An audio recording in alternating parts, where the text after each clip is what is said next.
Buenos días, bienvenidos a nuestro tiempo devocional Tu Palabra para encontrar el camino. Hoy es 29 de abril del 2026 y vamos a continuar con la lectura de la Biblia con el libro de Deuteronomio capítulo 15, Eclesiastés capítulo 7 y Primera de Corintios capítulo 16.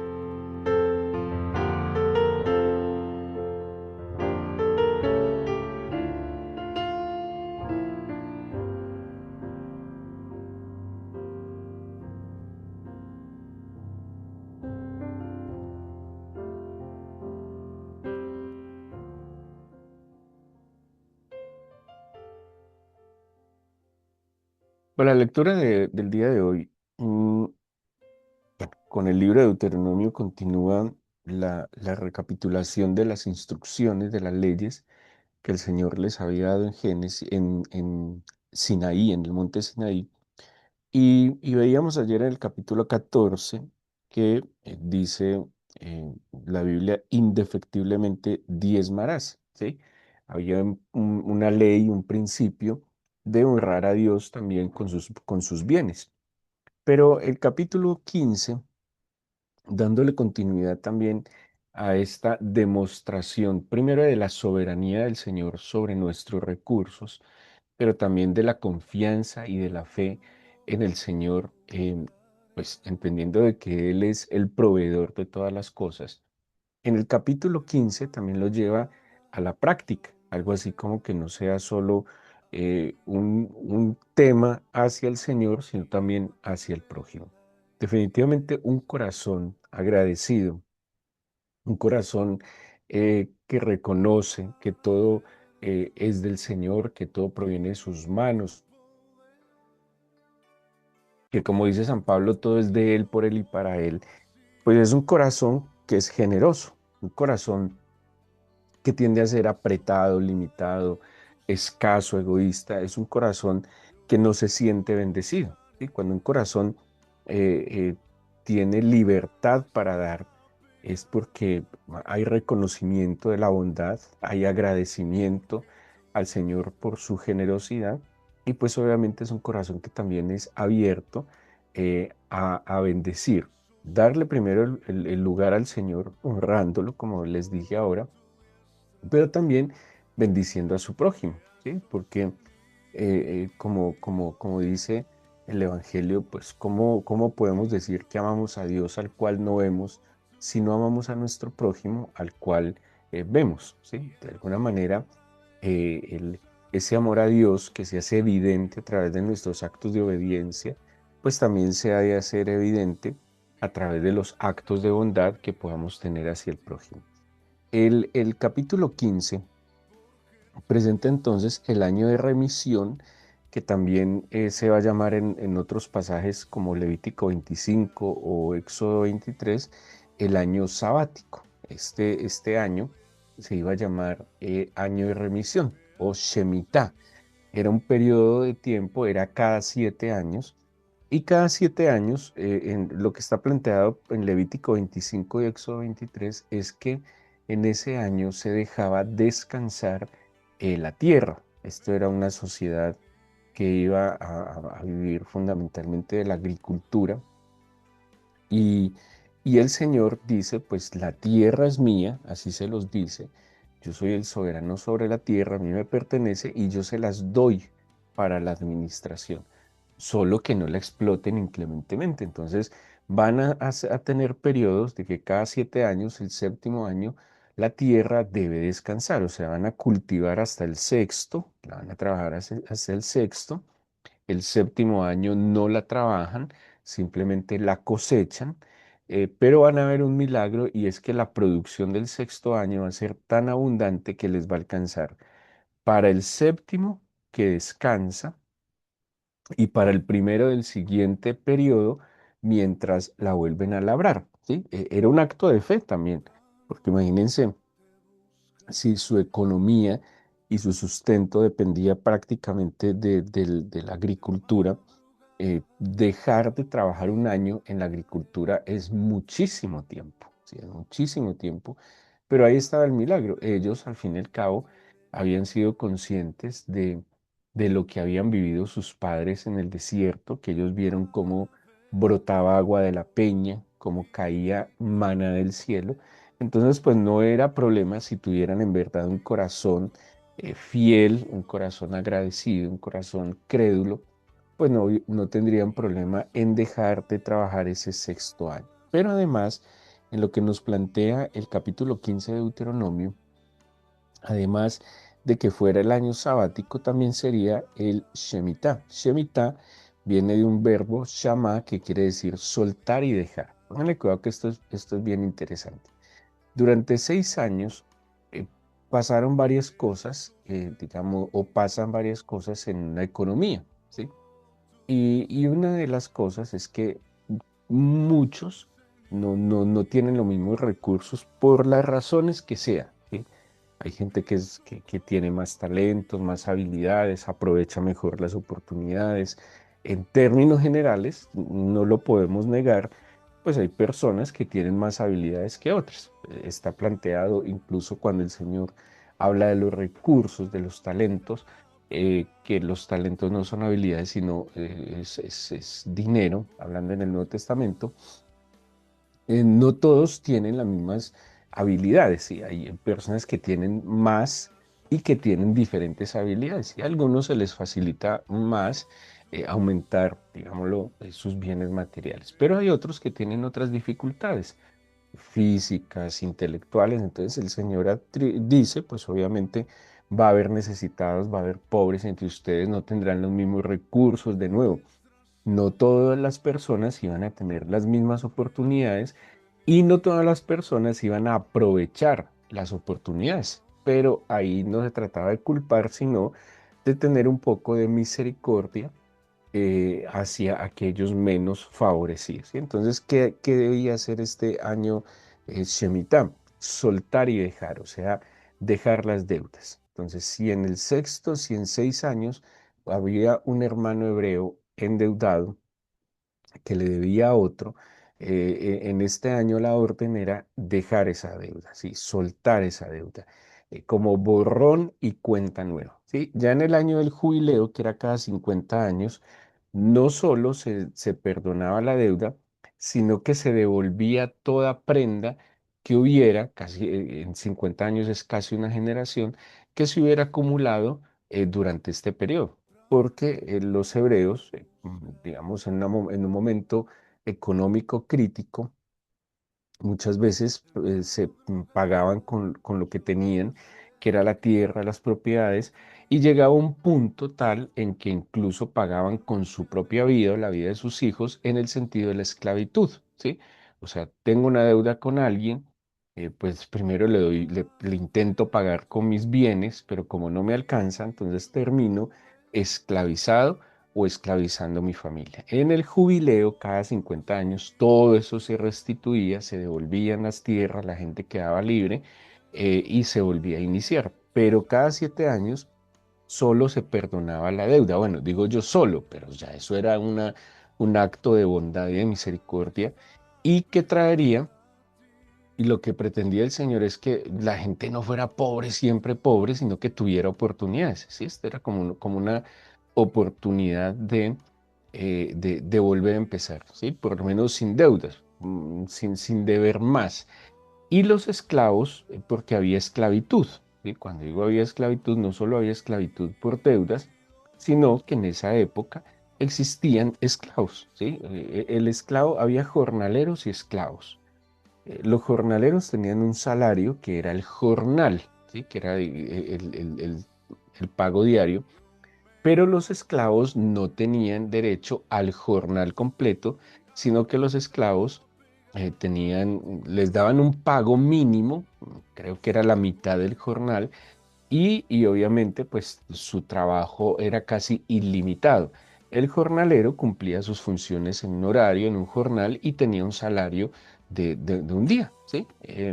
Así que había también esclavitud, porque era una mano de obra menos calificada, menos pagada, y estaban esclavos. En el año del Shemitah, de la remisión, ese esclavo también debía ser libre, se le daba la libertad. Y el Señor establece pues que no lo dejara ir con las manos vacías, que le diera como una especie de liquidación después de la esclavitud. También aclara que si el esclavo se sentía tan feliz en su casa, en la casa pues del amo, y quería quedarse, se podía quedar, pero ya el trato iba a ser diferente y pasaba a ser como una especie de hijo, ¿sí?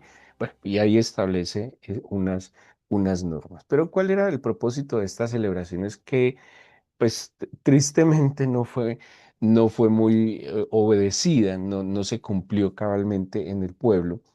Porque cuando el corazón se endurece, pues obviamente la generosidad se limita. Entonces, al ellos tener un serio problema en el espíritu, negaron el poder soltar, ¿sí? El poder perdonar esta deuda. Entonces, esta celebración, pues históricamente, por ejemplo, no hay unos registros claros del jubileo, de que cada 50 años en verdad se celebra el jubileo. Y tampoco, pues quedó muy claro que el Shemitah, que era cada 7 años, que era reposo de la tierra en su trabajo y perdonar las deudas de los hermanos hebreos y liberación de los esclavos, pues parece que no se cumplió y en algunos estudios e interpretaciones dicen que los años del exilio son los años que el pueblo bajo la monarquía no celebró y no cumplió esta ley de este año de remisión y de este año de jubileo. Bueno, entonces, el capítulo 15 que nos plantea, la bondad, misericordia y generosidad que hay que tener hacia los menos favorecidos, ¿sí? Que hay que tener hacia los hermanos. Pero ojo, que aquí hay algo muy importante y es la expresión remisión, ¿sí? Y de donde viene remisión, Shemitah, dejar atrás. Cuando hablamos, todo esto sigue siendo figura de la obra del Señor Jesús, ¿sí? El, el pecado, la ofensa, genera una deuda, ¿sí? Cuando yo peco contra el Señor o peco contra mi prójimo, cuando yo le ofendo, yo estoy siendo acreedor de una deuda, porque algo le he quitado, ¿sí? Le he quitado el honor, le he causado dolor, entonces yo genero una deuda. Ahora, cuando alguien me ofende, cuando alguien peca contra mí, pues se está generando una deuda conmigo, ¿sí? Em, y el ofensor, de alguna manera, tiene un derecho de cobrar, ¿sí? Entiéndanmelo, no sé si decirlo en términos jurídicos o legales, no lo sé, pero así como cuando yo ofendo, cuando yo transgredo, cuando yo peco contra, me estoy volviendo deudor, ¿sí? Porque le he ofendido, porque algo le he quitado. Así también a mí, cuando me ofenden, cuando pecan contra mí, pues están en deuda conmigo. Ahora, si yo tengo un corazón que reconoce y agradece al Señor y que entiende primero que mi deuda fue perdonada, que yo pequé contra el Señor y contra el cielo, que yo le ofendí y que yo era digno de ser esclavo y digno de muerte, pero alguien llevó sobre sí mi deuda por mi pecado, por mi falta, y si mi corazón reconoce eso, agradece eso, y entiende que es fruto de esa generosidad y esa bondad, pues yo no puedo cerrar mi corazón y mi mano hacia mi prójimo. Y yo también tengo que hacer este ejercicio de soltar y dejar, que es esa expresión remisión, ¿sí? Yo dejo atrás. Pero a veces nosotros, por el contrario, es como si le agregáramos altos intereses a la deuda. ¿Y qué es agregarle altos intereses a esta deuda? Que suficiente con que me ofenden, suficiente con que pecan contra mí, pero yo empiezo a alimentar esa ofensa, a llenarme de mayores motivos, razones y argumentos para estar en una postura rígida, inquebrantable, de que estoy ofendido, ¿sí? Casi a veces deseando el mal del que me hizo mal, la venganza del que me hizo mal, y obviamente estoy generando y atando a una persona. Pero, ¿por qué yo debo ser misericordioso? Porque yo debo remitir las faltas que otros han hecho también contra mí, las deudas que otros tienen conmigo, porque es que yo también he sido deudor, es que yo también he ofendido, es que yo también he quitado, es que yo también le he hecho daño al prójimo. Y una de las bienaventuranzas dice, bienaventurados los misericordiosos, porque ellos recibirán misericordia. Pues así como yo he sido perdonado y como seguramente lo necesitaré, es que el hecho que nosotros seamos creyentes no quiere decir que no vayamos a ofender nunca más a nadie, que no vayamos a pecar nunca más. De hecho, lo hacemos con mucha frecuencia. Y cada persona que peca o que ofende a otro, pues de verdad que quisiera genuinamente ser perdonado y ser liberado. Todos necesitamos esa misericordia. Entonces, si yo me comporto con misericordia, seguramente, así lo dice la bienaventuranza Mateo 5, yo alcanzaré esa misericordia. ¿Sí? Entonces, este es un llamado a conmover el corazón, a dejar y soltar esa deuda que tienen conmigo primero, para que yo también pueda experimentar esa libertad de las deudas que yo tengo con otros, ¿sí? Ahora, yo debo procurar siempre hacer ese ejercicio, esa doble vía del perdón. El perdón tiene doble vía. Una, yo debo pedir perdón y tratar de restituir el daño que yo he hecho, pero también debo tener el corazón abierto a otorgar el perdón. Ahora viene la parte complicada. ¿Y cómo perdono si no me piden perdón? Ah, eso ya es una decisión. El Señor abrió un camino para perdonar a todos. No todos se han arrepentido, ¿sí? Pero en el corazón del Señor seguramente está completamente libre porque Él tomó la decisión de perdonar al ser humano, ¿sí? Ahora, no todos se arrepienten, no todos vuelven a su corazón, pero su corazón está libre. Yo tomo la decisión de perdonar. Hay ofensas que por las cuales nunca me han pedido perdón, ¿sí? Pero si yo me quedo esperando a que alguien tenga un genuino arrepentimiento, pues no va a pasar nada. Es mi decisión. Entonces, el perdón tiene dos vías. Yo pido perdón ante las ofensas causadas, pero yo otorgo el perdón ante las ofensas que yo tengo, ¿sí? El misericordioso, el que ha recibido misericordia, perdón, ha de comportarse misericordioso. En el mismo capítulo 15 habla de los préstamos a los pobres y dice, siempre va a haber pobres en medio de ustedes, ¿sí? Y dice, le vas a dar al pobre y no vas a ser mezquino con el pobre. Le pueden prestar a los pobres. Él advierte que entre los hermanos no debe haber intereses, ¿sí? Que cuando se le presta a un hermano no debe haber intereses. Em, es lo que establece, o sea, que yo no me enriquezca, lo que está guardando ahí es que yo no me enriquezca con la necesidad de mi hermano, ¿sí? Porque el que pide prestado generalmente es porque necesita. Entonces yo no puedo abusar de la necesidad de mi hermano, eso es lo que está advirtiendo. Pero también está diciendo, no sea mezquino. Si alguien le pide prestado, es porque en verdad tiene una necesidad. Y si usted está en las capacidades, pues hágalo, ¿sí?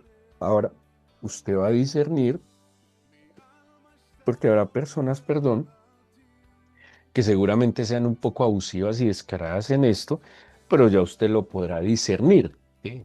Ahora, es que yo le presto y nunca me paga, pues entonces es su decisión también no prestarle o regálele, en caso tal, ante su necesidad, si usted lo ve, pues regálele. Si usted sabe que nunca le va a devolver, pues regálele, supla una necesidad, porque todos en algún momento hemos tenido o tendremos necesidad, no solo de bienes materiales, hay otras necesidades que preocupantemente ni el dinero las puede suplir. ¿Sí? Entonces, Deuteronomio está diciéndonos, honra a Dios con sus bienes, claro que sí, pero también tenga en cuenta a su prójimo, tenga en cuenta la necesidad de su prójimo. A propósito, en la lectura de 1 Corintios 16, Pablo también escribiéndole a una iglesia que es próspera. Los corintios era una iglesia próspera, no como lo describe la misma Biblia de la iglesia de Tesalonicenses, que era una iglesia un poco más austera. Había una situación en Jerusalén, ¿sí? la madre de la iglesia, digámoslo así, el centro de la iglesia era Jerusalén. En Jerusalén había nacido la iglesia. Desde Jerusalén salido la evangelización al mundo. Digámoslo así, los pilares de la iglesia estaban en Jerusalén. Y la iglesia de Jerusalén estaba padeciendo muchas necesidades. Uno, había un conflicto abierto entre los judíos y los romanos y esto generaba una persecución. La iglesia sufría una doble persecución en Jerusalén. No solo la persecución de las autoridades religiosas judías, sino también la misma persecución de los romanos por ser ellos judíos, porque la iglesia primitiva, la iglesia de Jerusalén era casi plenamente de judíos. Obviamente también había unos pocos extranjeros, pero eran extranjeros tal vez que fuesen conversos al judaísmo, ¿sí? Em, Se me pasa el término que se utilizaba para los gentiles que se convertían prosélitos se llama, que se convertían al judaísmo y pues esta era la iglesia de Jerusalén. La iglesia de Jerusalén se empieza a empobrecer y de nuevo allí estaban los pilares, estaban Pedro y algunos de los apóstoles, ¿sí? Y Pablo, como otros apóstoles que estaban de manera itinerante, están organizando ofrendas para la iglesia de Jerusalén. Entonces, en el principio del capítulo dice, en cuanto a la ofrenda, estoy en 1 Corintios 16, en cuanto a la ofrenda para los santos, haced vosotros también de la manera que ordené a la iglesia de Galacia. ¿Sí? Entonces, miren que Pablo está aclarando que esta forma de recolectar la ofrenda, él también se la había dicho a las iglesias de Galacia. Cada primer día de la semana, cada uno de vosotros ponga aparte algo, según haya prosperado, guardándolo, para que cuando yo llegue no se recoja entonces ofrendas. Y cuando haya llegado a quienes hubierais designado por carta, a estos enviaré para que lleven vuestro donativo a Jerusalén, y si fuere propio que yo también vaya, iré contigo. Irán conmigo, perdón, dice. Entonces Pablo también está acudiendo a la generosidad de los corintios ante una necesidad que hay en la iglesia de Jerusalén. ¿Sí? Y dice, de acuerdo a como Dios lo haya prosperado, de acuerdo a como el Señor lo haya bendecido. ¿Sí? Entonces, por un lado está la honra al Señor, los diezmos, que dice Deuteronomio 14. Por otro lado está el perdonar las deudas, pues obviamente en la medida de lo posible. Y también está el poder ofrecer a aquellos que necesitan conforme a la bendición, a la provisión, a la prosperidad que el Señor ha traído a mi corazón. ¿Sí? Todo esto tiene que ver de nuevo con un corazón agradecido, con un corazón que reconoce. Cuando un corazón no reconoce la obra del Señor, en vez de ser generoso y abierto, es un corazón apretado y exigente, ¿sí? Es un corazón que siente que todo el mundo le debe. Pero un corazón agradecido, humilde y generoso piensa es que debe, que tiene tanto que puede compartir, que tiene tanto que tiene para dar al que necesita, ¿sí? Y esto no solo se lleva a lo material. El contexto, lo que hemos leído, obviamente tiene que ver mucho con lo material, pero también con lo moral, como les mencioné, el perdón, el dejar atrás, el olvidar, pero también en la generosidad de compartir con otros, eh, no solo, como les digo, lo material, sino la vida espiritual, una oración, una intercesión, un buen consejo, escuchar, acompañarlo en un momento difícil de su vida, ¿sí? Hace parte de la generosidad. Vamos a darle gracias al Señor por este nuevo día y encomendarle que sea Él dándonos su bendición.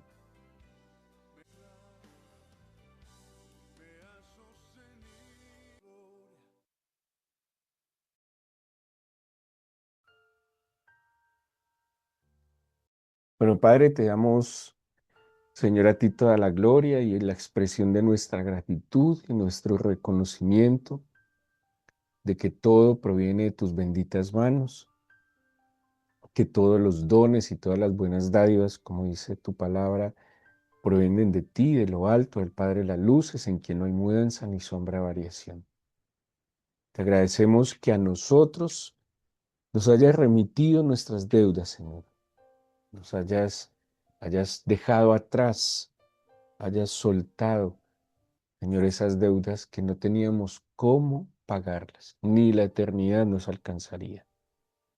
Te damos gracias porque con un corazón completamente amplio y generoso, fuiste a la cruz y pagaste por nosotros. Gracias. Gracias por el perdón que nos has otorgado. Gracias por pagar esas deudas por nosotros y traernos liberación. Gracias porque tú nos abriste una brecha, un camino para que fuésemos completamente libres, libres para amar, para servir. Y en esa libertad, Señor, también la capacidad para perdonar y para dejar y soltar el peso, Señor, de la deuda que otros tienen conmigo. Yo fui perdonado, yo fui redimido, yo fui rescatado y tengo, Señor, el deber moral de poder ser instrumento tuyo para que otros también sean libres. Yo te pido, Señor, que toques mi corazón, que si en mi corazón experimento estrechez, egoísmo, limitación, yo te pido que llenes mi corazón de tu gracia. La gracia tiene que ver con la comprensión de que sin merecerlo he recibido grandes cosas de parte tuya. La gracia me va a llevar también a una vida de gratitud, porque la gratitud es la reacción lógica a esa medida inmerecida que hemos recibido. Dígale, Señor, cuida mi corazón, ensancha mi corazón. Hay corazones tan apretados que solo cabe Él mismo, egocéntricos, egoístas. Dígale, Señor, amplía, ensancha mi corazón, que así como todos cabemos en el tuyo, muchos puedan caber en mi corazón y yo pueda mirar con más misericordia, con más bondad, porque yo también soy y necesito misericordia, Señor. Yo te encomiendo, Padre, que inclines nuestros corazones y pensamientos hacia ti y que nos guardes de todo mal y de todo peligro en este día, que nos blindes con tu presencia, Señor, y que también, Padre eterno, nos guardes de nosotros mismos. No nos dejes caer en ninguna tentación. Te lo pedimos en el nombre de Jesús. Amén.